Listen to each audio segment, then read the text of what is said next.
The Chattanooga City Council once again had a tense discussion surrounding property tax rates. This is due to a desire to raise the pay of first responders in the city of Chattanooga. News 12's Nick Hill has how some of the discussion became personal. Nick? Two dueling property tax rates seem to be at the forefront of the Chattanooga City Council's considerations to raise police and firefighter pay. One coming from Mayor Tim Kelly and the other from Chairwoman Jenny Hill. However, there's growing concern over some statements made by Mayor Tim Kelly during last week's meetings that some council members are perceiving as a threat. I'll get behind any one of you who gets behind it. The reverse is true. Several council members said they heard from constituents concerned about those remarks from the mayor, leading to some tense back and forth in a committee session. From my standpoint, it was a political threat, and I would like to give them the opportunity to clean that up.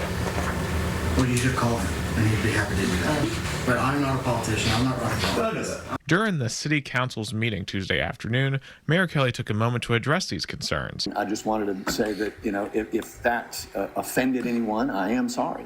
I certainly didn't mean to threaten anyone. Mayor Kelly proposed a 44-cent increase, which would add more than $400 a year to the average tax bill in Chattanooga. However, a proposal by Council Chair Jenny Hill would cap that rise by 12 cents, along with several cuts to the budget that would save taxpayers hundreds of dollars. More members who were present sided with Hill than the mayor. However, Councilwoman Marvie Knowles says she's unhappy with Councilwoman Hill's proposal to slash 15% of the Office of Community Development's budget. Chairwoman Hill's proposal, I would never, ever support that. That is the heartbeat, the main vein of our community.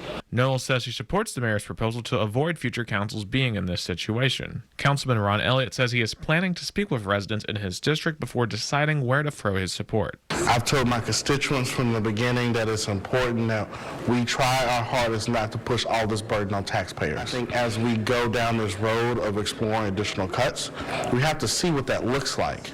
Because what I do not support is cutting anybody's job and core operational costs. A public hearing on this budget is expected in 2 weeks on August the 19th, with an expected final vote by the middle of September.